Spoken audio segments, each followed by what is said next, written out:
I'm kind of like jack of all trade, master of none. So when I joined in GVHU, I kind of joined under the umbrella of product design and manufacturing. Grand Valley's difference, it comes from hands-on engineering and our whole design. The indirect effect of that is students get pride. Courses and the teachers get inspired that I should incorporate things like that.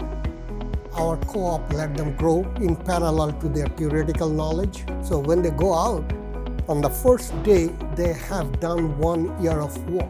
They know teamwork. They know how to work under supervision. They know when to ask for help and when to go it with everything you have. So all those things helps them to start very efficiently. Whether the student realizes it or not, I can see their improvement. Yeah, I would say that's the best part of teaching, that it's a tangible product. You can see what difference you're making.